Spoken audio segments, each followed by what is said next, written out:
Good morning. Got a second generation Prius in the shop. We're going to be changing the ABS modulator, and I'm going to take you through that right now.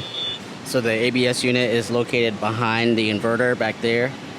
So the plan of attack is we're going to remove this whole cowl here, and we're also going to remove this inverter and move it to the side. Once the inverter is over to the side, I don't actually remove it, I just move it over. It saves a lot of time. Then we're gonna have access to all the brake lines. It gets pretty messy, so we're gonna try to clog them all or keep them capped as we work and minimize the amount of brake fluid that spills.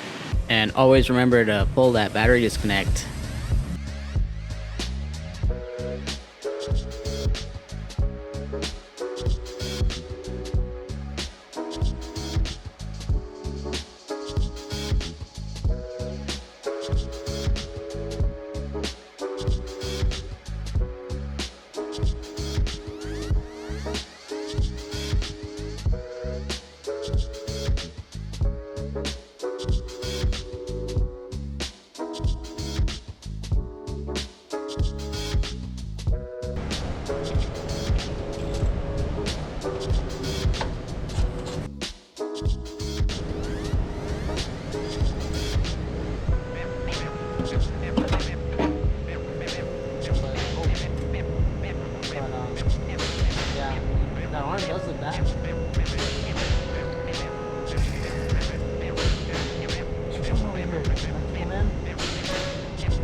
Quick check-in. I got everything disconnected from the inverter except the wires that come from the motors, motor generators. So I'm going to remove those and that. Remove those and that. I unplugged the AC compressor right here. This thing was bolted to the front like this. Remove that. And then there's a couple connectors here, low voltage connectors that needs to be unplugged as well. And then I'm gonna put the cover back on and kind of just lay this over here. You'll see what I mean. But you saw I checked that there was no voltage there. I always do that even though I removed the plug in the back. You never know if the capacitors are holding a charge or if there's something wired up wrong in the battery.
Golly.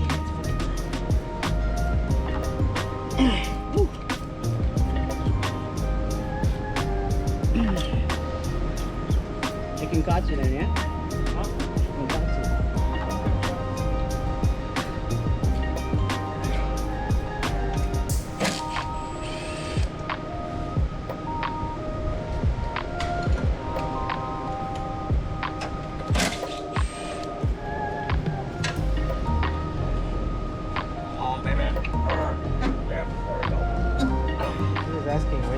common mode? The one near the canister or the one in the engine bay? There's only one? Oh, okay. I don't know what he's Yeah, because he's trying. the thing in the engine bay first on. Yeah, That's why I'm talking about the vent. Oh, The vent canister. Okay. That's together with the canister, right? The reason I like to roll it over like this is because I don't have to drain any of this coolant. The hoses stay attached. I usually undo this bracket right here just so that I can pull this hose up and get some more, or so it's not like tugging on it in a weird position. And now we got a, not a lot of room, but more room to work. I'm gonna start working on disconnecting everything from here. There's a hose that comes from this over to right here. I usually take this off and cap this end, and I cap that end. And I'm gonna work on all of these and cap all of those. This is one of my least favorite jobs to do on this car because it's so messy. Here's a look at the brand new part from Toyota. You see how it has these caps here? So what I'm gonna do is, as I unbolt those lines, I have all of these caps that I've saved from previous jobs, and I'm just gonna start capping those so it leaks less. I'll cap that big line and all of the hard lines, and then I'll find little caps like this and actually plug the line so that I try to minimize as much fluid that leaks out.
Status update.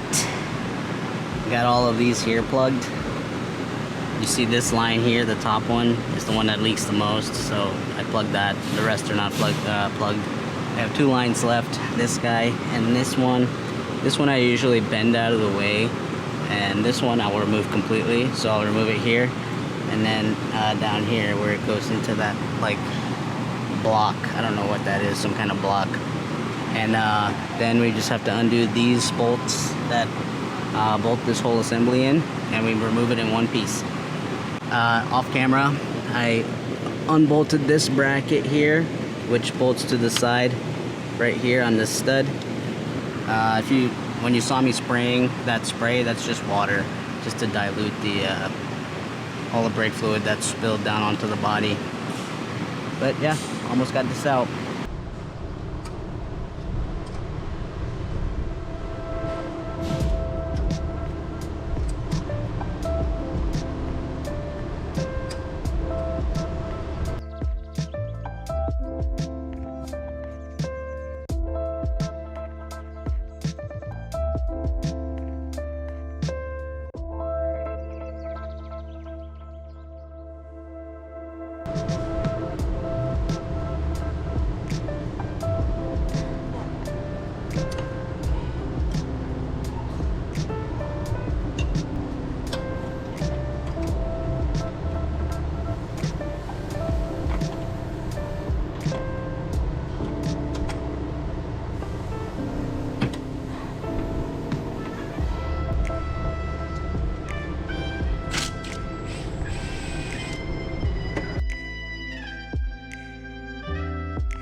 I've done enough of these now to make that look easy, pulling it out of there, but if you're struggling getting one of these out, don't feel bad. It's actually really hard. The first time I did this, I was using a lot of four-letter words. But underneath, there's like this weird counterweight thing, and that usually hangs up when you try to lift it out. So when you lift it out, it's almost like a twisting motion. You twist it, and then you can lift it out. But this is just held in by some nuts here, and there, and there. And you have to unbolt the weight underneath, and then you transfer this new one into this cradle, bolt the weight on, and then we're back in reassembly.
So that's the process of installing the ABS actuator.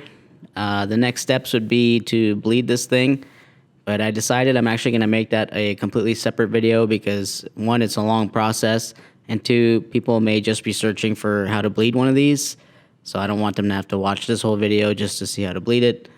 So I'm going to upload the second video after I upload this one, and I'll leave the link to that in the description below. So thanks for watching.